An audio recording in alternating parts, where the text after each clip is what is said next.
And then he speaks to me and tells me 4 words that will forever change my life. And tells me, Jason, you're going blind. Told me I had this rare degenerative eye disease, retinitis pigmentosa. On the right-hand side, shows how he described my eyesight would deteriorate and leave me. There would be blind spots around the periphery. It would close down into a tunnel. If that's what's up there right now, that's how I see it, is through a little tunnel. That tunnel would shrink into straws, pinholes, and then nothing. And he asked me, Jason, what do you want to do with your life? And nobody from my family had ever gone to college. My mom had brainwashed me and my brother. We were going to college and going to break this cycle of being uneducated for my family. And I told him confidently, I'm going to be a doctor or a lawyer. And before I could even get those words out, he said, forget about it. You will be lights out blind by the time you're 30. Most blind people don't work. Learn to do something with your hands. And I have 5 minutes before my next appointment if you have any questions. Eventually went to college. And turns out I did pretty good and was a pretty smart guy. Got a full ride scholarship to law school. And 10 years after that eye doctor told me to forget about my dream, I passed the bar exam and I became a lawyer. That led to a 10-year career with General Electric. I ended up being the general manager of GE Capital for the Caribbean. 6 years in Puerto Rico, great assignment. Highly recommend it. A little warmer than Hartford. Ran global operations for Western Union. Was a CEO of a nonprofit, helps children with autism. I have a son who has autism. So I had some success in life, despite this bleak prognosis that I was given. But one thing I'll tell you about success, anybody who succeeds fails. And we fail a lot more than we succeed. Just 4 years ago, I was at the lowest point of my life, feeling like the biggest failure. It looked like this. I had just lost the last job that I was in, got laid off. My eyesight had deteriorated this little tube. Stopped driving. Ended up divorced. 3 kids. I got a letter from the federal government telling me I was permanently and totally disabled. I mean, what do you do with that? And I spiral into a deep, deep depression. And it wasn't like a depression that just was like a week or something like that. It just continued on and on and on.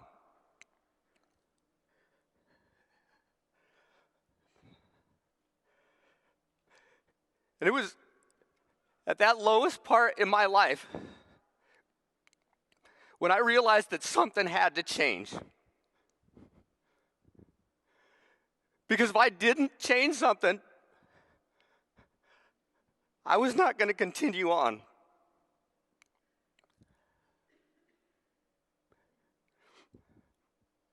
And a challenge was placed before me. A calling.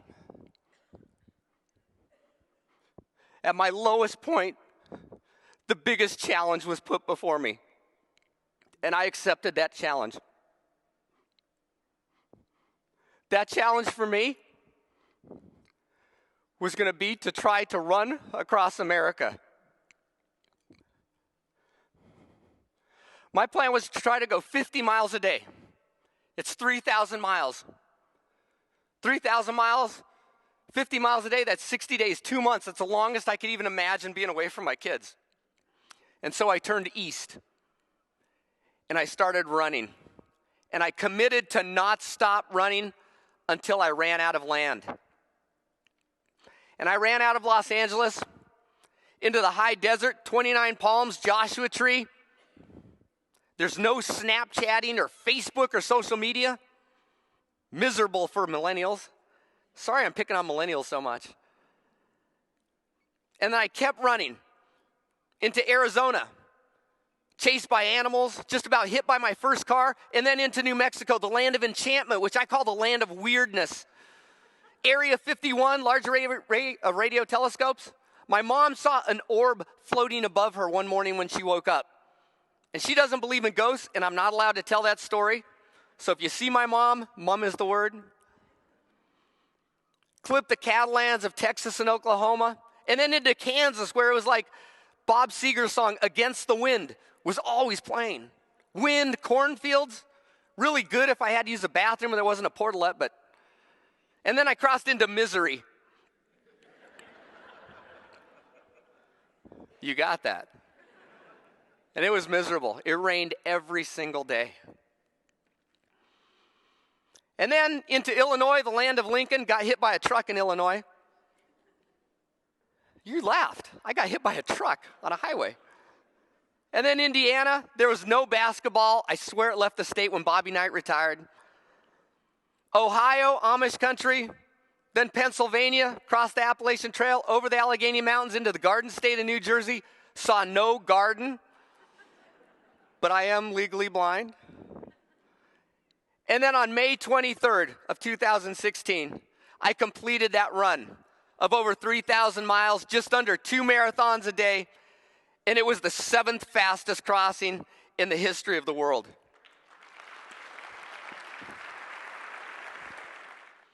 Hold the line. It's probably my favorite story in this whole thing. When I set out to run across America, I got on Dr. Google, right? I wanted to see who else was living who'd ran across America.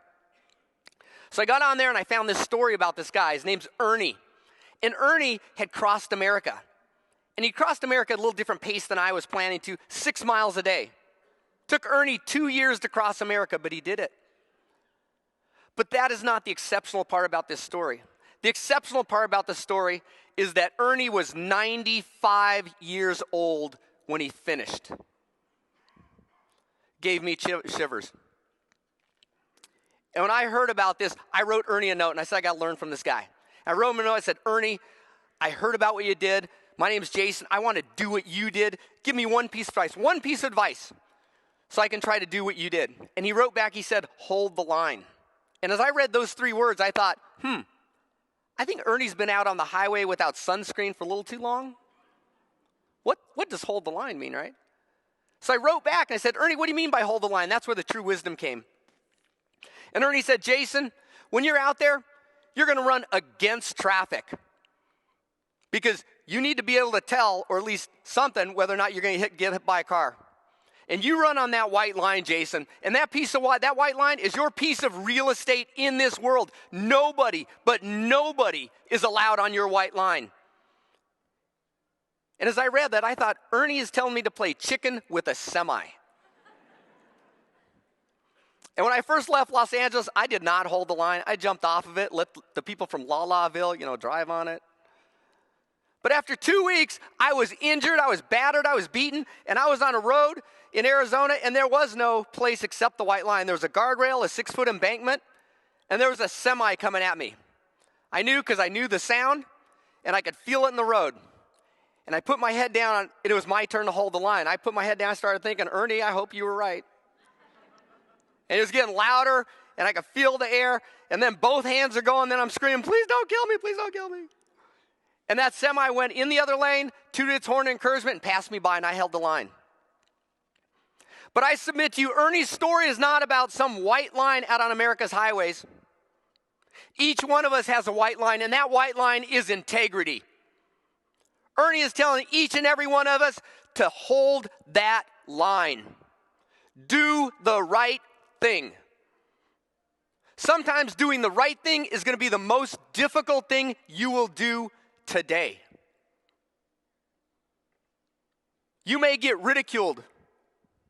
You may lose your job.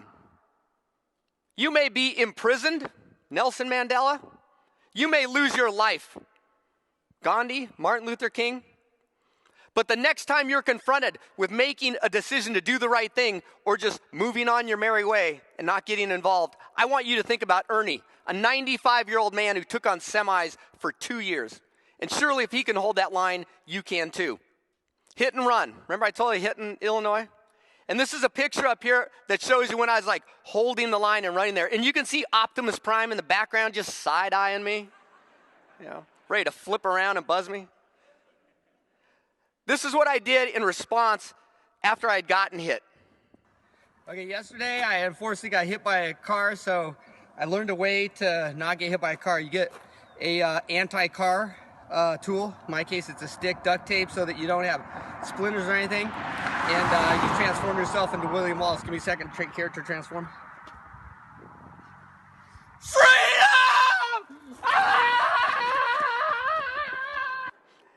Elliot, remember you hired me to be up here.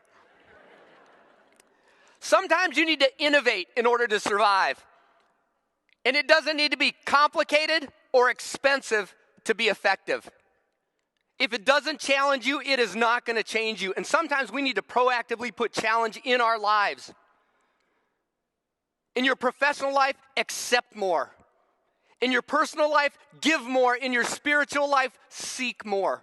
Extraordinary people are born from extraordinary struggle. Whatever your struggle is, and I know each and every one of you struggle with something, it is making you better and stronger.